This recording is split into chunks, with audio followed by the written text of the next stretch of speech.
Now for more on this, I'm joined by security analyst Aminu Hayatu.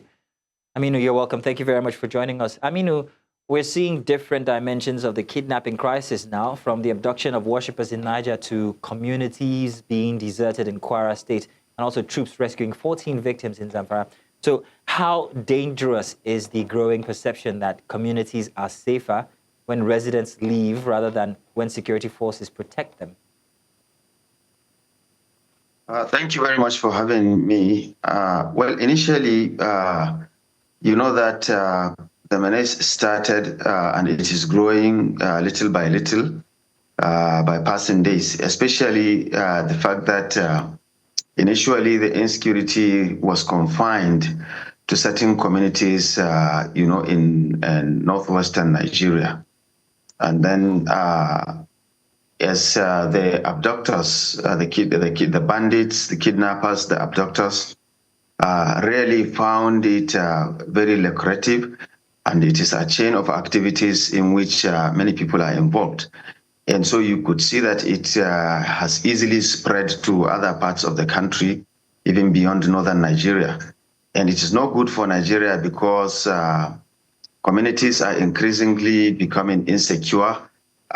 Initially, it was just farmers that were prevented from accessing their farms, or at least taking tax from them to allow them to farm. But now the menace has reached a level where the attackers do not even allow communities to remain where they are, even when they do not have access to their livelihoods.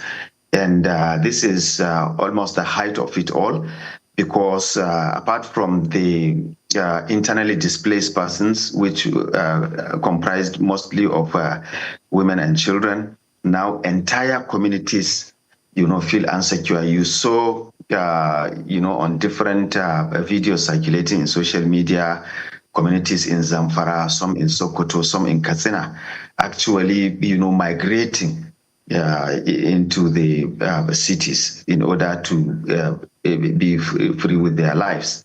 And then many are still held captive with the bandits, and the government doesn't seem to be doing enough to be able to protect people from this calamity. And one of the most important things that we should seem to be clueless about how to really handle this problem, because there has always been this approach of, responding after an attack has been made or people have been carted away, or after lives must have been lost, properties destroyed. Then security operatives will come. We understand from earlier analysis that security, the operators themselves were overstretched because of the nature of these ungoverned spaces, and the way the government. So I think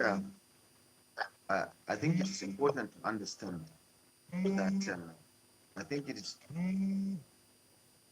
I think it is important to understand that the approach by government really need to be reviewed, so that insecurity is not that you could do it without a long-term plan. If a community is attacked today, and then people really feel that government has responded, and then another community is attacked another time, and the menace is spreading, it means that it needs a holistic approach in order to tackle the problem. And government doesn't seem to have that capacity to do it, because this is over, we're talking about now almost 15 years of this insecurity of just kidnapping and banditry, not even talking about Boko Haram. So the blueprint, there's the need for a holistic blueprint by government to be able to say, oh, hey, this is the way we intend to approach this problem specifically. And you could see that people are not convinced that government is doing enough, because the approach is one that does not provide security for the people. So even if you come out, you remember that at the time when the Minister for Defense was appointed, people were hailing, even the legislators were talking that now insecurity may get the best response. But what we are seeing is even the worsening of that situation, which is very unfortunate. Well, Aminu, Please, if you could keep your responses summary, we'll be able to get more questions in there because it's a wide topic. I wanted to also know about the fact that this operation was coined intelligence-led, and also it led to the rescue of 14 victims. I'm wondering if you think that that was a success on the part of the authorities. How do we, first of all, how do we, tag something as intelligence-led when the intelligence is not adequate enough to be able to detect all the stakeholders in this insecurity problem? We are still in a situation whereby these bandits and kidnappers are not being detected and arrested. We see them all over the place using ICT to communicate, to collect ransom, to even talk, against the government and get further intelligence. So if there is any intelligence in that architecture, it is on the side of the bandits. I mean, where do you think, or rather, Nigeria is ranked number 4 when it comes to the World Terrorism Index. And I'm wondering what has to change for Nigeria to see itself out of this list, or at least maybe all the way down in the bottom. What must they do? How could they evolve? You don't normally get out of a list when you don't have deliberate decisions taken to control the menace of insecurity. If it wasn't, if your position, by the time, for example, in over a given period of time, 10,000 people were kidnapped and killed, and then after a year, it is 20,000 people, you don't get out of that list easily, because it is an indication that all that the government is doing is not adequate enough to, project a picture that the problem is being controlled. So the government needs to be decisive about the use of intelligence, because this is the modern security use of intelligence. There are states that use very few boots on ground and use more of intelligence through ICT, through collaborations, through the deployment of contemporary and recent technologies that are used all over the world. And this needs deliberate budgeting and devoid of corruption, because if you look at the budget across, since, let's say, from the inception of this government, there's always been a big budget in the security sector, and there's always been there's always been the increase of insecurity despite that fat budget. So something is wrong. Corruption is happening where it's obvious. People have spoken about it, and even investigations have revealed that those people in the military, in the police, and other security agencies are really taking advantage of the fat budget to enrich themselves. And that is at the expense of security. That's a big concern. When you say intelligence-led in other crimes, it normally involves infiltration. I don't think there has been an operation where Nigerian authorities have infiltrated these terrorist communities by putting people inside so they can, they'll be able to find out of these operations before they happen. Do you think we are incapable of doing that?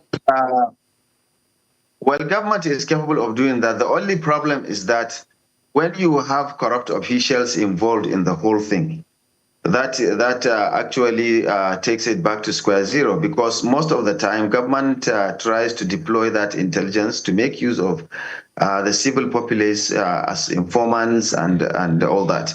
But at the end of the day, the people responsible, for implementing that operation end up compromising it through different means of corruption, and that has actually undermined, the process of that deployment of penetration of communities through intelligence. And what the Nigerian government can do about that is to really change its tactics, because most of the time, surveillance, supervision, and monitoring and evaluation of whatever programs or projects have been rolled out to be able to curtail insecurity should be monitored and supervised by a superior authority that could gather intelligence to detect where corruption is happening and where compromise is taking place due to the different interests of people involved. And the other thing that the Nigerian government can do is to really, penetrate the civil populace, to be able to get people who have the capability and the capacity to be trained in specific ways to assist government in the process of its intelligence gathering, in the reporting and detecting of routes that actually undermine the security control. Most of the societies that have actually developed, you see a neighbor, being an agent of the government without anybody knowing, monitoring and reporting activities that happen around specific areas, and that helps the government operation without necessarily, putting too much and getting too less.